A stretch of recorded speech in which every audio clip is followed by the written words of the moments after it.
நமஸ்காரம். நம்ம இப்போ இந்த ஆரிஜின் டெஸ்டினேஷன் பேட்டர்னும் ரிட்டர்ன்ஸ் இல்லாத அர்பன் மெட்ரோ ப்ராஜெக்டுகளும் அப்படிங்கிற சீரீஸில் பார்த்துக்கிட்டு இருக்கோம். ஸோ இப்போ நம்ம இந்த ஓஎம்ஆரில் எப்படி ஒரு ஆரிஜின் டெஸ்டினேஷன் சர்வே பண்ணலாம் அப்படின்னு நான் ஒரு வித சஜஷன் சொல்லியிருப்பேன் லாஸ்ட் வீடியோவில். அதாவது மத்திய கைலாஷ் கோயிலுக்கு அப்புறமா ஒரு பாயிண்ட்டு, ஸ்டடி பாயிண்ட்டு, சோழிங்கநல்லூர் ஜங்ஷனுக்கு அப்புறமா ஒரு ஸ்டடி பாயிண்ட்டு போட்டிங்கன்னாக்கா இங்கேருந்து எங்கெங்கேருந்தோ வராங்க. ஓகேங்களா?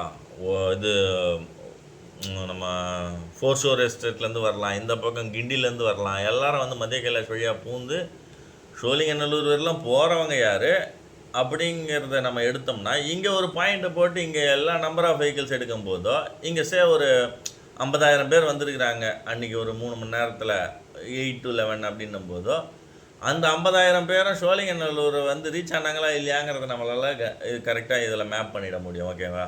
ஸோ காலையில் 8 to 11 இந்த ஜங்ஷனை டச் பண்ணுறவங்க 50,000 பேர்னா சோழிங்கநல்லூரை ஒரு 25,000 பேர் தான் கடந்து போயிருக்கிறாங்க இந்த பக்கம் சோழிங்கநல்லூர் ஜங்ஷனுக்கு அப்புறமானா. மீதி 25,000 பேர் இதுக்குள்ளே இருக்கவே அவங்களுடைய ஆஃபீஸ் இருக்குதுன்னு அர்த்தம். ஓகேங்களா? அது ஒன்று எடுத்துக்கலாம். இல்லை இந்த ஜங்ஷனை யூஸ் பண்ணி திருப்பி வேளச்சேரி பக்கம் திரும்பிட்டு இருக்கலாம் ஒரு வேளை. ஓகேங்களா? நடுவில் ஒரு 4-5 ஜங்ஷன், மேஜர் ஜங்ஷன் இருக்குது, அது வழியாக திரும்பி போயிருக்கலாம். ஓகேங்களா? ஸோ அப்போ எக்ஸ்டர்னல்லேருந்து யார் இந்த எக்ஸ்டர்னலில் கிடக்கிறாங்களோ அவங்களாம் எக்ஸ்டர்னல் டு எக்ஸ்டர்னல் டிராஃபிக். ஓகேங்களா? அதே மாதிரி எக்ஸ்டர்னல்லேருந்து, அதாவது இந்த பாயிண்ட்டுக்கு வெளியே இருந்து உள்ளே இதுக்குள்ளே இருக்கவே போகிறவங்க, இதுக்குள்ளே இருக்கவே ஷட்டில் ஆகிறவங்க எக்ஸ்டர்னல் டு இன்டர்னல் டிராஃபிக் இது மாதிரி சொல்லுவாங்க. ஓகேங்களா? எக்ஸ்டர்னல் டு எக்ஸ்டர்னல் அப்படிங்கிறவங்க வெளியிலேருந்து வெளியே, இந்த 2 பாயிண்ட்டுக்கும் வெளியே போகிறவங்க, வெளியிலேருந்து உள்ளே வரவங்க எக்ஸ்டர்னல் டு இன்டர்னல் அப்படின்ற மாதிரி. அதே மாதிரி இன்டர்னல் டு எக்ஸ்டர்னலும் எடுத்துக்கலாம்.